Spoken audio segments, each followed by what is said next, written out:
Ang San Miguel Beermen ay plano na magpalakas o mag-upgrade ang lineup para dito sa semifinals.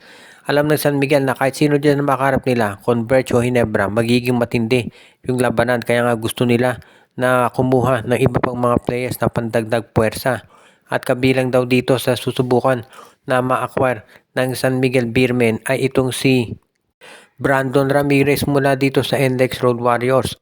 Dahil alam ng San Miguel Beer na kinakailangan nila ng isa pang big man, kaya nga itong si Ramirez ang pwede nilang makuha, o kaya itong si 6'8 Jeyo ang bohot mula dito sa Titan Ultra. Sa dalawang nabanggit, mas malaki tsansa siguro na makuha nila itong si Ambohot, dahil si Ambohot ay nandito sa Titan Ultra. Mas madaling nila yung ma-acquire kaysa dito kay Ramirez, dahil syempre NDEX yan, rival team yan ng San Miguel.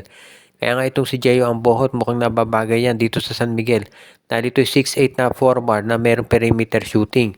So parang Armin Santos ang laro niyan. At alam natin lahat yan yung hinahanap talaga ng San Miguel. Kaya nga sa tingin ko pwedeng pwede itong si Jeyo ang bohot dito sa Beermen.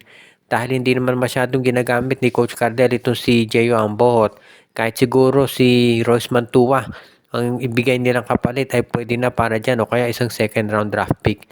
Kaya nga, sa tingin ko makaka-jackpot ng San Miguel kung makuha nila ito si Ambohot.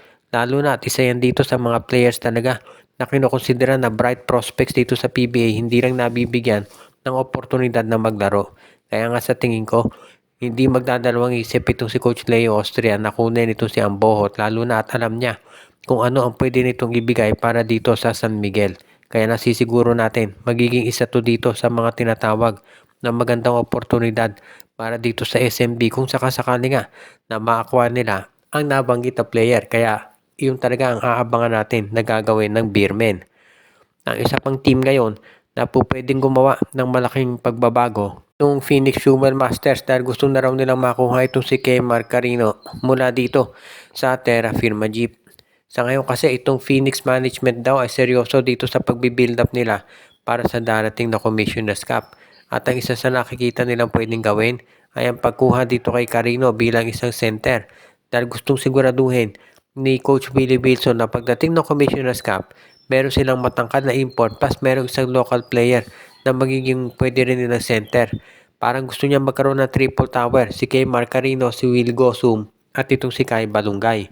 Si Carino ay merong ACL, so hindi siya makapaglalaro ngayong Commissioner's Cup. Pero sa susunod na taon, sigurado makikinabang na dyan itong Phoenix Fuel Masters kapag nakuha nila. Ang magiging tanong na lang, sino ang hihilingin kapalit ditong si Coach Ronald Tubid. Siyempre, kung kukunin mo si Kemar Carino, kinakailangan siguro baka Ken Taffin ang maging kapalit niyan.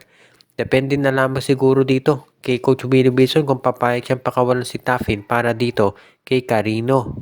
Alam din natin itong si Taffin, isa yan doon sa mga top scorers ng Phoenix at top defenders. So baka magdalawang isip sila.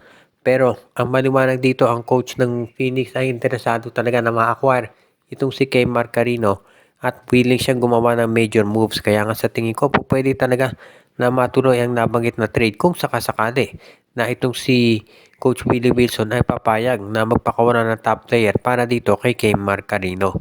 Ngayon, alam kasi nitong Terra Firma na sila ay madalas nang nababatikos pagdating dito sa kanilang laro. Kaya nga gusto nilang kunin yung iba pang mga magagaling na players para naman magkaroon sila ng mas magandang ipapakita dito sa Commissioner's Cup. Kaya itong trade sa Phoenix, malamang sa malamang matuloy na talaga yan.